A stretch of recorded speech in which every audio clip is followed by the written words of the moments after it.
Hi guys, வாங்க இந்த சீரிஸோட third episode பார்க்கலாம். லாஸ்ட் எபிசோட்ல நம்ம ஹீரோயின் மயங்கி விழுந்திருப்பாங்க. அப்ப நம்ம ஹீரோ தான் தாங்கி பிடிச்சிருப்பாரு.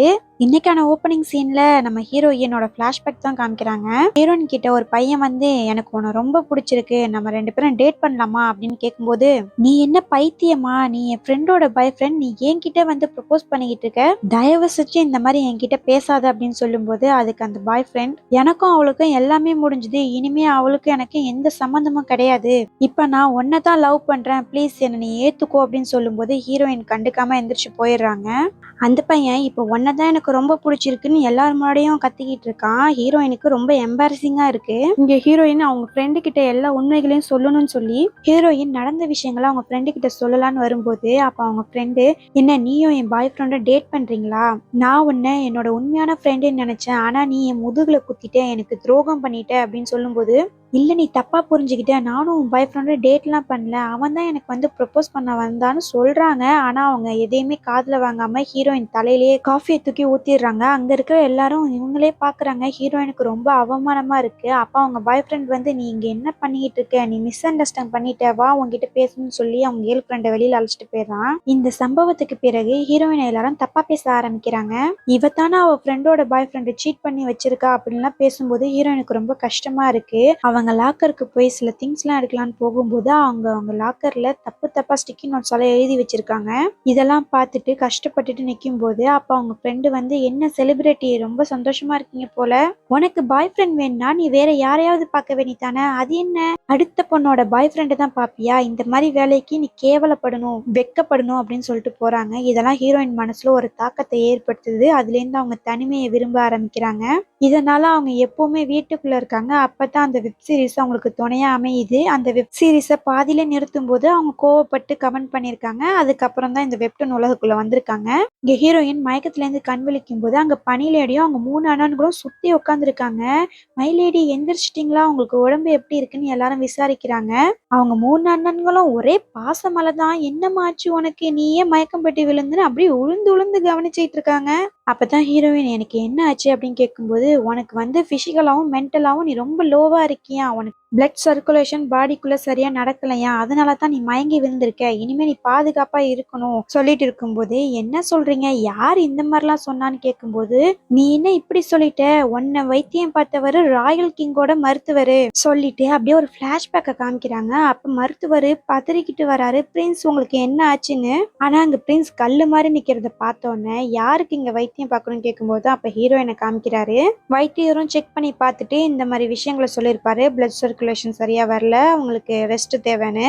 அப்ப அவங்க அண்ணனுங்க, எதுக்காக பிரின்ஸ் நம்ம தங்கச்சி மேல இவ்வளோ அக்கறையா இருக்காரு, நம்ம தங்கச்சி மயக்கம் போட்டப்ப கூட நம்மளை விட அவர் தான் ரொம்ப பதறினாரு, தூக்கிக்கிட்டு ஓடி வந்தாரு, ஒருவேளை அவர் பிரின்ஸா இருக்கிறதுனால நம்ம தங்கச்சி மேல இறக்கப்பட்டு தூக்கிட்டு வந்திருப்பாரோ, ஆமா அப்படித்தான் இருக்கும், இல்லைன்னா நம்ம தங்கச்சி போய் ஏன் அவர் தூக்கிட்டு வர போறாருன்னு சொல்லிட்டு அப்பதான் அவருக்கு ஒன்று ஞாபகம் வருது, நம்ம தங்கச்சி மயக்கம் போடுறதுக்கு முன்னாடி அவர் ஏதோ சொல்ல வந்தாரேன்னு சொல்லும்போது அப்ப ஹீரோயினுக்குலாம் இங்க பயமாவது, நம்ம அண்ணன் இங்க கண்டுபிடிச்சிருவாங்களோன்னு. அப்ப அவங்க அண்ணன்களும், நம்ம தங்கச்சிக்கு கூடிய விரைவில் ஏதோ சொல்ல வந்தாரேன்னு சொல்லும்போது, ஒருவேளை நம்ம தங்கச்சிக்கு முன்னாடி உடம்பு சரியில்லைங்கிறது நம்ம பிரின்ஸுக்கு தெரிஞ்சிருக்குமோ, அதைத்தான் சொல்ல வந்திருப்பாரோ, இல்லையே அப்படி பார்த்தாலும் அவர் நம்மள பிரதர் இன்லான்னு கூப்பிட்டாரே, எதுக்காக அப்படி கூப்பிட்டுருப்பாரு அப்படின்னு இங்க 3 அண்ணன்களும் டிஸ்கஸ் பண்ணும்போது, இதெல்லாம் பார்த்த ஹீரோயினுக்கும் பனிப்பெண்ணுக்கும் எங்க கண்டுபிடிச்சிருவாங்களோன்னு இங்க பீதியா இருக்கு.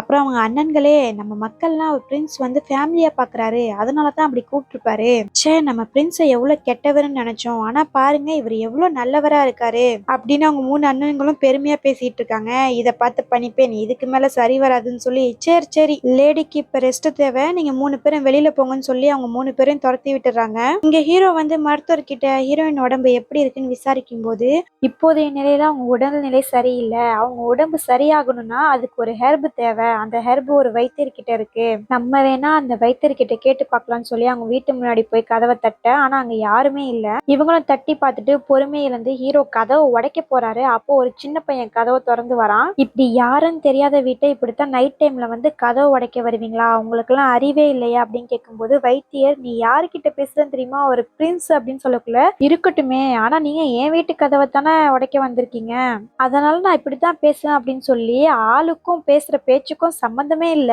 சரி இப்ப என்ன விஷயமா நீங்க இங்க வந்திருக்கீங்க அப்படின்னு கேட்கும்போது, எனக்கு இந்த மாதிரி ஹெர்ப் தேவைப்படுது, அதுவும் உடனே தேவைப்படுது அப்படின்னு சொல்ல, அந்த ஹெர்ப் இப்ப என்கிட்ட இல்ல, உங்களுக்கு உடனே வேணும்னா மலை உயரத்துல ஒரு கோயில் இருக்கு, அங்க அந்த ஹெர்பை பறிச்சு நான் வச்சுட்டு வந்திருக்கேன், வேணா போய் எடுத்துக்கோங்க அப்படின்னு சொல்றாங்க. ஆனா ஒரு விஷயம், அந்த கோயில சுத்தி ஒரு புலி நடமாடிட்டு இருக்கு, இப்ப நீங்க நைட் டைம்ல போனீங்கன்னா கண்டிப்பா உங்களுக்கு ஆபத்து அப்படின்னு சொல்றாரு. இங்க ஹீரோ வந்து ஹீரோயினை தவிர எனக்கு வேற எதுவும் முக்கியம் இல்லைன்னு சொல்லி அந்த மலை மேல ஏற ஆரம்பிக்கிறாரு. அப்படியே அந்த கோயிலையும் போய் அடைய அந்த கோயில் கதவை திறக்கும் போது அங்க புலியோட சவுண்ட் கேக்குது. ஹீரோவும் திரும்பி பார்க்க அந்த புலி கோவமா ஹீரோவை பார்க்க, ஹீரோ புலி கிட்ட சமரசம் பேசிட்டு இருக்காரு. நான் ஒரு வேலையா இங்க வந்திருக்கேன், அதை முடிச்சிட்டு நான் போயிடுவேன், உங்களை நான் எந்த டிஸ்டர்பும் பண்ண மாட்டேன் அப்படின்னு சொல்லும் போது புலி என்ன கேட்டுக்கிட்டா இருக்கோ ஹீரோ மேல பாயுது. அப்ப ஹீரோ நிலை தடுமாறி மலை உச்சில இருந்து கீழே விழுற மாதிரி போறாரு. அந்த மலையோட ஓரத்துல கைய புடிச்சுக்கிட்டு தொங்கிட்டு இருக்காரு. அப்ப அந்த பையன் அங்க வந்து, நான் உங்களுக்கு ஹெல்ப் பண்ணவா அப்படின்னு சொல்லி ஒரு ஏஞ்சல் சிரிப்பு சிரிக்கிறான். அப்படியே கட் பண்ணா அந்த பையன் ஹீரோவை காப்பாத்திட்டான். அப்ப ஹீரோ சொல்றாரு, எனக்கு இந்த ஃபேண்டசி மேலாம் நம்பிக்கை கிடையாது, ஆனா நீ சின்ன பையன் கிடையாது, உனக்குள்ள ஏதோ இருக்கணும் எனக்கு தோணுது, நீங்க கரெக்டா தான் சொல்றீங்க, நான் ஒரு வித்தியாசமான ஆளு தான், நான் சின்ன பையன் கிடையாது, நான் இந்த கோயில சிறை வைக்கப்பட்டிருக்கேன், இந்த சிறையில இருந்து நான் விலகணும்னா ஒரு மனுஷன் அந்த புலியை எதிர்த்து போராடி இந்த கோயில் கதவை திறக்கணும், ஆனா இது வரைக்கும் யாரும் வந்ததில்ல, நீ தான் முதலாளு, இப்ப எனக்கு இந்த சிறையில இருந்தும் விடுதலை கிடைச்சிடுச்சு, இப்படி நீ உயிரை கொடுத்து இங்க இந்த ஹெர்ப் எடுக்க வந்திருக்கனா கண்டிப்பா ஒரு பொண்ணுக்காக தான் இருக்கும், நீ அந்த பொண்ணு மேல நிறைய காதல் வச்சிருக்கேன்னு நினைக்கிறேன், அந்த பொண்ணை இதே மாதிரி உன்னை உண்மையா காதலிக்க நான் வாழ்த்துறேன் அப்படின்னு சொல்லி அந்த ஹெர்பையும் கொடுத்துட்டு போறாரு. இங்க ஹீரோயின் கல்யாணத்துல இருந்து எப்படி தப்பிக்கிறதுன்னு யோசிச்சுட்டு இருக்கு. அப்ப பணிப்பெண், நீங்க ஏன் பிரின்ஸே கல்யாணம் பண்ணிக்க கூடாதுன்னு கேட்க, அப்ப ஹீரோயின் அவங்க ஃப்ரெண்டு சொன்னதை யோசிச்சு பார்த்து, அடுத்தவங்களுக்கு சொந்தமானவங்களை எப்பவுமே நம்ம எடுத்துக்க கூடாது, என் நிஜ வாழ்க்கையிலயும் சரி இப்ப நாவல்லையும் சரி என் வாழ்க்கை ஒரே மாதிரியே போகுது, நான் இப்படி போக விட மாட்டேன், கண்டிப்பா என் வாழ்க்கையை மாத்துவேன் அப்படியே யோசிச்சுட்டு இருக்கும்போது அப்ப ஹீரோ அங்க ஹெர்ப் எடுத்துட்டு வராரு. ஹீரோயினோட உடம்புலாம் எப்படி இருக்குன்னு விசாரிச்சுட்டு, இந்த ஹெர்பை நீ டெய்லியும் உணவுல சேர்த்துக்கணும், அப்பதான் உடம்பு குணமாகும் அப்படின்னு சொல்லி கொடுக்க, அப்ப ஹீரோயின் ஹீரோ கையில அடிபட்டு இருக்கிறத பார்த்து, என்னாச்சு உங்களுக்குன்னு பதட்டமா கேட்க, என் மேல உனக்கு அவ்வளவு அக்கறையா, என்னை பத்தின கவலை எல்லாம் உனக்கு இருக்கான்னு ஹீரோ கேக்குறாரு. இல்ல, சின்ன நாய்க்குட்டி கூட இப்படி அடிபட்டாலும் நான் இப்படித்தான் பதறுவேன் அப்படின்னு சொல்றாங்க. நீ என்னைய பத்தி மட்டும் அக்கறைப்படுற நாள் வரும், அன்னைக்கு நான் உன்னை பாத்துக்கிறேன் அப்படின்னு சொல்லிட்டு கிளம்புறாரு. அப்ப பனிப்பெண் இந்த ஹெர்பை பார்த்துட்டு, இந்த ஹெர்பு எவ்வளவு சீக்கிரம் கிடைக்காது, இது ரொம்ப ரேரு, இது கஷ்டப்பட்டு உங்களுக்காக பிரின்ஸ் எடுத்துட்டு வந்திருக்காரு, அவருக்கு உங்க மேல எவ்வளவு காதல், ஆனா நீங்க தான் அதை புரிஞ்சுக்க மாட்டீங்க அப்படின்னு சொல்றாங்க. இங்க ஹீரோயின் அந்த ஹெர்பை பார்த்து, பிரின்ஸ் நல்லவர் தான், ஆனா அவர் எனக்கு சொந்தமானவர் கிடையாதே, நான் எப்படி அவரை கல்யாணம் பண்ண முடியும் அப்படின்னு யோசிச்சுட்டு இருக்கும்போது அங்க பனிப்பெண், லேடி உங்களுக்கு யுன்ஹா ஒரு லெட்டர் கொடுத்துருக்காங்க அப்படின்னு கொடுக்குறாங்க. ஹீரோயினும் அதை படிச்சு பார்த்துட்டு, இல்ல இனிமேல் இந்த வெப் சீரிஸோட ஹீரோயினுக்கு நடுவுல நான் போகக்கூடாது, அதனால இவங்க 2 பேரு கூடயும் நான் பேச மாட்டேன் அப்படின்னு அவங்க முடிவு எடுக்கும்போது அப்ப யுன்ஹா சொன்னதும் ஞாபகம் வருது, உங்களை விட்டா எனக்கு ஒரு நல்ல ஃப்ரெண்டு கிடைக்காதுன்னு அப்படின்னு ரொம்ப ஃபீல் பண்ணி பேசியிருப்பாங்கல்ல, அதையும் யோசிச்சு பார்த்து நான் என்ன பண்ணுவேன் அப்படின்னு புலம்பிட்டு இருக்காங்க. இங்க செகண்ட் ஹீரோவை பார்க்க வந்திருக்காரு. நேத்து நீ ஹீரோயின் விஷயத்துல ரொம்ப ஸ்ட்ரேஞ்சா நடந்துகிட்ட, அதோட காலையில பாக்குறேன் அடிபட்டு வந்திருக்க, ஏன் உன் உடம்ப பத்தின கவலை உனக்கு இல்லையா, ஏன் இப்படிலாம் நடந்துட்டு இருக்க, சொல்லு என்கிட்ட சொல்லு, இல்லைன்னா எனக்கு மண்டை வெடிச்சிடும் அப்படின்னு சொல்லும் போது, எல்லா விஷயத்தையும் உன்கிட்ட சொல்லணுங்கிற அவசியம் இல்லைன்னு பல்பு கொடுக்குறாரு நம்ம ஹீரோ.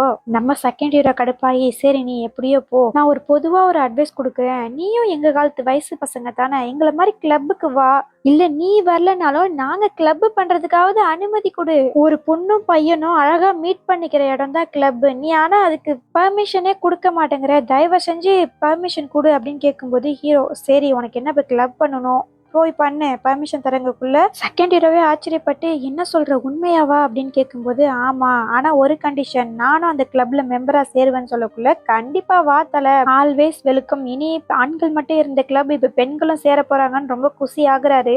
இங்க ஹீரோயினோட அம்மா அவங்க ஃப்ரெண்ட்ஸ் கூட எல்லாம் பேசிட்டு இருக்கும்போது அதுல ஒரு ஆன்டி, என்னோட 2வது பையனுக்கு சீக்கிரம் கல்யாணம் பண்ண போறேன், அவன் கல்யாணம் பண்ணி வைக்க சொல்றான் அப்படின்னு சொல்லும் போது அங்க உள்ளவங்க எல்லாரும், பையனுக்கு 24 வயசு தானே ஆகுது, அதுக்குள்ள கல்யாணமான்னு சொல்லக்குள்ள, ஆமா என் பையன் தான் கல்யாணம் பண்ணி வைக்க சொல்றான் அப்படின்னு சொல்லிட்டு இருக்காங்க. அதெல்லாம் ஹீரோயின் நம்ம கேட்கக்குள்ள கொஞ்சம் கஷ்டமா இருக்கு. ஏன்னா அவங்களுக்கு 3 பசங்க இருக்காங்க, கல்யாண வயசை தாண்டி போயிட்டு இருக்காங்க. ஆனா ஒருத்தவங்க கூட கல்யாணத்தை பத்தி யோசிக்கவே இல்லையேன்னு அவங்க ஃப்ரெண்டும் நீ ஃபீல் பண்றேன்னு தெரியுது, உனக்கும் மருமகளா வரணும்னு ஆசை தானே அப்படின்னு கேட்கும்போது அங்க 3 பசங்களும் வராங்க. அவங்க அம்மாவுக்கு ரொம்ப எம்பாரசிங் ஆகுது. 3 பேரும் வீட்டுக்கு போங்கன்னு கொஞ்சம் சத்தம் போட்டு விட்டுறாங்க.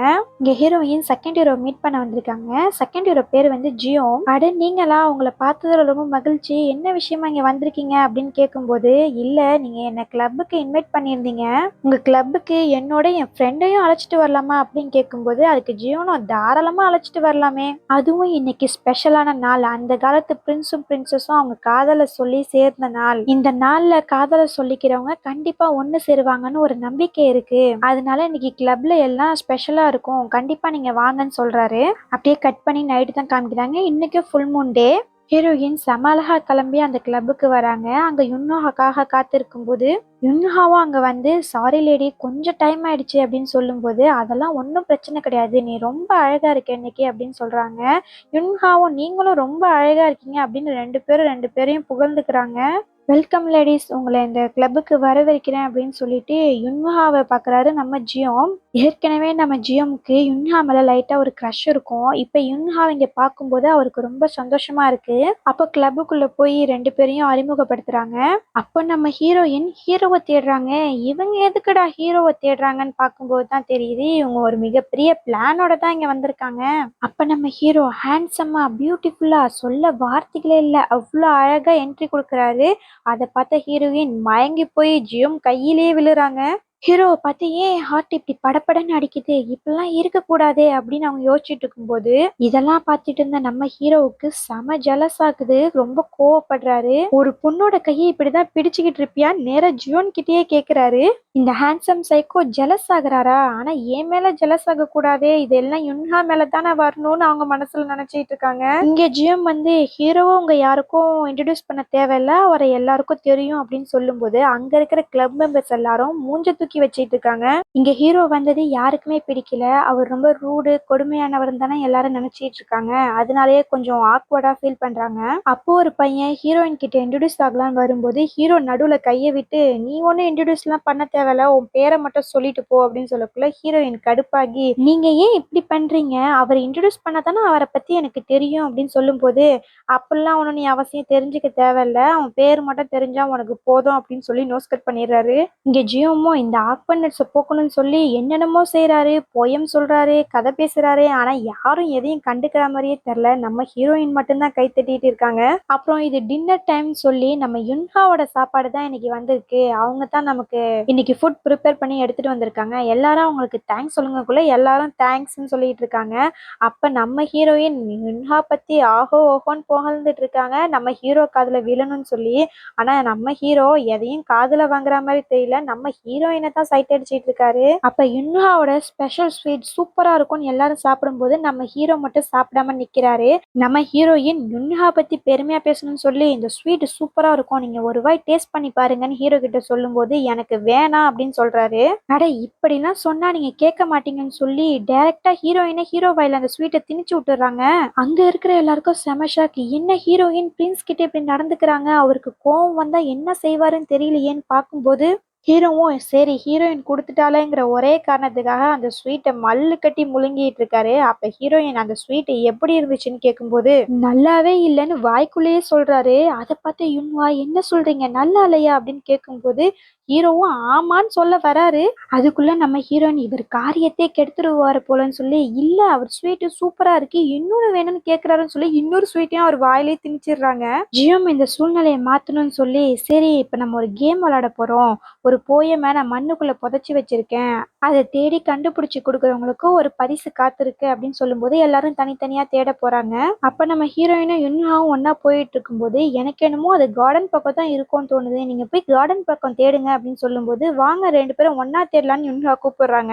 நான் உன் கூட வந்தா எப்படி என் பிளான் சக்சஸ் ஆகும்னு மனசுல நினைச்சிட்டு எனக்கு கொஞ்சம் வயிறு வலிக்குது, நான் கொஞ்சம் போயிட்டு வந்துடுறேன், நீங்க போய் தேடிக்கிட்டு இருக்கீங்கன்னு யுன்ஹா மட்டும் தனியா அனுப்பி விட்டுறாங்க. அந்த கார்டன் சைடு வரவங்க எல்லாரையும் டைவர்ட் பண்ணி அனுப்புறாங்க. அதெல்லாம் பார்த்துட்டு இருந்த நம்ம செகண்ட் ஹீரோ நீங்க சீட்டிங் பண்றீங்க அப்படின்னு சொல்லும்போது சீட்டிங்கா? நான் எந்த சீட்டிங்கும் பண்ணலைங்கிறப்ப, நான் சும்மா தான் சொன்னேன். எதுக்காக எல்லாரையும் டைவர்ட் பண்றீங்க அப்படின்னு கேட்கும்போது, அதுக்கு ஒரு காரணம் இருக்கு. கொஞ்ச நேரத்துல அதுவே உங்களுக்கு தெரியும் அப்படின்னு சொல்றாங்க. அப்ப செகண்ட் ஹீரோவும், நீங்க ரொம்ப எனர்ஜெட்டிக்கா இருக்கீங்க, குழந்தைத்தனமா இருக்கீங்க, இந்த மாதிரி கேம்ஸ்லாம் கண்டுபிடிக்கிறீங்க. ரொம்ப தேங்க்ஸ். இந்த கேமால தான் எனக்கு கிளப்பே கொஞ்சம் கலகலன்னு போயிட்டு இருக்கு அப்படின்னு சொல்லும்போது, அப்ப ஹீரோயின், இப்ப என் கூட கொஞ்சம் வரீங்களா? ஒரு இடத்துக்கு போகணும்னு சொல்லி அழைச்சிட்டு போறாங்க. இங்க யுன்ஹா வந்து அந்த கார்டன் பிளேஸ்ல தேடிட்டு இருக்கும்போது, அப்ப நம்ம ஹீரோ அங்க வராரு. ஹீரோவை பார்த்த யுன்ஹா, சரி வந்துட்டாரே நம்ம ஏதாவது பேசணுமேன்னு சொல்லி அவங்க இன்ட்ரடியூஸ் பண்ணிக்கிறாங்க. ஆனா ஹீரோ அதெல்லாம் கண்டுக்கிற மாதிரி தெரியல. அவருக்கு என்னன்னு தான் நிக்கிறாரு. அப்ப ஃப்ளவர் பெட்டல்ஸ்லாம் எங்கேருந்தோ உழுவுது. யுன்ஹா அதெல்லாம் புடிச்சு பார்த்துட்டு, இந்த ஃப்ளவர் பெட்டல்ஸ்லாம் எங்கேருந்து வருது அப்படின்னு யோசிக்கும் போது தான் நம்ம ஹீரோயினோட பிளான் ஸ்டார்ட் ஆகுதுங்க. பனிப்பெண்ணை மரத்து மேல உட்கார வச்சு அந்த ஃப்ளவர் பெட்டல்ஸ்லாம் தூவ சொல்லியிருக்காங்க. பனிப்பெண்ணும் வர வழி இல்லாம என் தலை எழுத்து இதெல்லாம் செய்ய வேண்டி இருக்குன்னு சொல்லி அந்த ஃப்ளவர் பெட்டல்ஸை தூக்கிட்டு இருக்காங்க. அப்படியே அந்த இடம் ஃபர்ஸ்ட் மீட்டிங் எப்படி ஹீரோவுக்கும் ஹீரோயினுக்கும், அதாவது வெப் சீரிஸோட ஹீரோக்கும் எப்படி நடக்கு இருந்துச்சோ அதே இவங்க இப்ப ரீக்ரியேட் பண்ணிக்கிட்டு இருக்காங்க. அதே போல யுன்ஹாவும் அந்த ஃப்ளவர் பெட்டல்ஸ்லாம் பிடிச்சி அழகா இருக்குன்னு சொல்ல, ஹீரோவும் அப்படியே ரசிச்சு பார்க்க அப்படியே ரொமான்டிக்கா போகுதுன்னு நினைப்போம். ஆனா அதுதாங்க இல்ல. ஹீரோ அச்சம்னு தும்மி எனக்கு ரொம்ப அலர்ஜியா இருக்குன்னு சொல்றாரு. இங்க ஹீரோயின் ஜியோ மேல ஏறி இதெல்லாம் எட்டி பார்த்துட்டு இருக்காங்க. அவங்க என்ன பண்றாங்கன்னு சொல்லி. இங்க ஜியோமுக்கு ஹீரோயினோட வெயிட் தாங்க முடியல. ஆனா ஹீரோயின் கேக்குறாங்க, என்ன ஜியம் ஓகேவாங்கல்ல? நீங்க பாருங்க நல்லா, நான் ஸ்ட்ராங்கா இருக்கேன் அப்படின்னு சொல்றாரு. இங்க யுன்ஹா இதுக்கு மேல இங்க நின்னா சரி வராதுன்னு சொல்லி கிளம்புறாங்க. அப்போ ஹீரோயினோட செகண்ட் பிளான் ஆரம்பமாகுது. யுன்ஹா இப்படிதான் பண்ணுவாங்கன்னு கணிச்ச நம்ம ஹீரோயின் ஒரு எலியை அவுத்து விட அந்த எலி யுன்ஹாவை நோக்கி ஓட, யுன்ஹா ஹீரோவை போய் கட்டி பிடிக்கிறாங்க. இத பார்த்த நம்ம ஹீரோயினுக்கு மனசு கஷ்டமா இருக்கு. இவங்க ரெண்டு பேரையும் சேர்த்து வைக்க பிளான் போட்டதே நாம தான், இருந்தாலும் நமக்கு மனசு கஷ்டமா இருக்கே, அது ஏன் அப்படின்னு யோசிக்கிறாங்க. இங்க யுன்ஹா ஹீரோவை கட்டி பிடிக்க, ஆனா ஹீரோ நவந்துடுறாரு. இதனால யுன்ஹா ஹீரோவோட ஸ்வாடோட தண்ணிக்குள்ள போய் விழுறாங்க. இத பார்த்து நம்ம ஹீரோ அப்படியே பூல் பக்கம் வர, யுன்ஹா நமக்காகத்தான் வராருன்னு சொல்லி கை கொடுக்க, ஆனா ஹீரோ அவரோட ஸ்வாட் எடுத்துட்டு வெளியில வந்துடுறாரு. யுன்ஹாக்கு பெரிய பல்பா போயிடுது. என்ன மன்னிச்சிடுங்க, எலி வந்ததுனால பயந்து போய் உங்ககிட்ட அப்படி நடந்துகிட்டேன் அப்படின்னு சொல்லும்போது, ஆமா நீ மன்னிப்பு கேட்டே ஆகணும், என்னோட ஸ்வாட் எவ்வளவு மதிப்பு உள்ளது தெரியுமா அப்படின்னு கேட்கும்போது, என்ன மன்னிச்சிடுங்க, அந்த ஸ்வாடுக்கான காம்போசிஷனை நானே கொடுத்துறேன்னு சொல்லும்போது, என்ன காம்போசிஷன் கொடுக்க போறியா? இந்த வாள் எவ்வளவு மதிப்புடையது தெரியுமா? இந்த வாளை தொட்டவங்க இது வரைக்கும் உயிரோட இருந்ததே கிடையாது. இப்ப நீ உயிரோட இருக்கவா வேணாமா நான் தான் முடிவு பண்ணணும் அப்படின்னு சொல்லக்குள்ள யுன்ஹா ரொம்ப பயந்துடுறாங்க. சரி போனா போதுன்னு பொழைச்சி விடுறேன், ஒழுங்கு மரியாதை இந்த இடத்த விட்டு போன்னு சொல்லிடுறாரு. திரும்பவும் ஜியோன் மேல ஏறி பார்த்த ஹீரோயின், என்ன பண்ணிக்கிட்டு இருக்கான், கழுத்துல கத்தி வச்சிருக்கான் பயந்து போய் கீழே இறங்கும் போது அப்படியே ஜியோன் மேலேயே விழுந்துடுறாங்க. ஜியோன் அப்படியே தாங்கி பிடிக்கிறாரு. அப்படியே லைட்டா இவங்க ரெண்டு பேருக்குள்ள ரொமான்ஸ் போற மாதிரி தெரியுது. ஆனா அது ரொமான்ஸா தெரியல. அப்படியே கட் பண்ணி இப்ப கிளப்ல தான் காமிக்கிறாங்க. நம்ம ஹீரோயின் இப்ப நம்ம காக்டெயில் பார்ட்டி பண்ண போறோம், நான் அவங்க எல்லாருக்கும் காக்டெயில் செஞ்சு தரப்போறேன்னு சொல்லி அவங்களோட கைவித்தைகளை காமிக்க ஆரம்பிக்கிறாங்க. அப்படியே காக்டெயில எல்லாருக்கும் கொடுக்கும்போது எல்லாருமே சந்தோஷமா குடிக்கிறாங்க. ஆனா யுன்ஹாக்கு மட்டும் கொஞ்சம் மைண்ட் சரியில்லை. ஏன்னா ஹீரோ திட்டார்ல, அதனால கொஞ்சம் அப்செட்டாவே இருக்காங்க. ஹீரோயினுக்கும் புரியுது, ஹீரோவை நல்ல மனசுக்குள்ள திட்டிக்கிட்டு இருக்காங்க. இந்த மாதிரி சேர்த்து வைக்கலான்னு பார்த்தா இவன் எல்லா பிளானையும் ஊத்திக்க வைக்கிறானேன்னு யோசிச்சுட்டு இருக்காங்க. அப்படியே அவங்க காக்டெயில பார்த்துட்டு இருக்கக்குள்ள அப்படியே டக்குன்னு நெருப்பு பிடிக்க ஆரம்பிக்குது. ஹீரோயின் நெருப்புல மாட்டிக்கிறாங்க. ஹீரோயின் நெருப்புல மாட்டினா ஹீரோ என்ன சும்மாவா இருப்பாரு? அவர் போய் ஹீரோயினை காப்பாத்துறாரு. அப்ப ஹீரோ வந்து அவர் ஃப்ரெண்டை பார்க்கும்போது அவன் இன்னும் தூக்கிக்கிட்டு கிளம்பிடுறாரு. இங்க ஹீரோ நம்ம ஹீரோயினுக்கு துணியெல்லாம் போத்தி விட்டு அப்படியே நெருப்புல இருந்து காப்பாத்தி ஓடி வராரு. இது அந்த வெப் சீரிஸ்ல எப்படி 4வது எபிசோட்ல நடந்துச்சோ அதே மாதிரியே இப்ப நடக்குது. ஆனா ஹீரோயின் மட்டும் நம்ம ஹீரோயினா இருக்காங்க. அப்படியே தூக்கிட்டு வந்து ஒரு இடத்துல நிக்க வைக்கிறாரு. அப்ப அங்க ஃபயர் ஒர்க்ஸ் எல்லாம் வெடிக்க ஆரம்பிக்குது. இன்னைக்குதான் அந்த பிரின்சஸோட ஸ்பெஷல் டேன்னு சொல்லியிருப்பாங்களே. இந்த நாள்ல இந்த இடத்துல எந்த காதல் ஜோடி நிக்குதோ அந்த காதல் ஜோடி கண்டிப்பா ஒண்ணு சேருவாங்களாம். இப்ப நம்ம ஹீரோவும் ஹீரோயினும் தான் அங்க நிக்கிறாங்க. அப்ப நம்ம ஹீரோ, பாத்தியா நம்ம முன்னோர்களே நம்ம சேர்த்து வச்சுட்டாங்க, நம்ம இந்த இடத்துல வந்து நிக்கிறோம்னா நம்ம உண்மையா லவ் பண்றோம், நம்ம தான் கல்யாணம் பண்ணிக்கணும் அப்படின்னு சொல்லக்குள்ள ஹீரோயின், நீங்க என்ன பைத்தியமா இந்த மாதிரிலாம் பேசிட்டு இருக்கீங்க அப்படின்னு கேட்கும்போது, ஆமா நான் பைத்தியம் தான், அதுவும் ஓ மேல அப்படின்னு அவர் ஹீரோ ரொமான்டிக்கா பேசுறதோட இன்னைக்கான எபிசோட் முடியுது. அடுத்த எபிசோட அப்புறம் பார்க்கலாம். என் வீடியோ பிடிச்சிச்சுன்னா சப்ஸ்கிரைப் பண்ணாதவங்க சப்ஸ்கிரைப் பண்ணிக்கோங்க. மறக்காம ஒரு லைக் பட்டனை தட்டிடுங்க. நெக்ஸ்ட் எபிசோட் வேணும்னா கமெண்ட் பண்ணுங்க.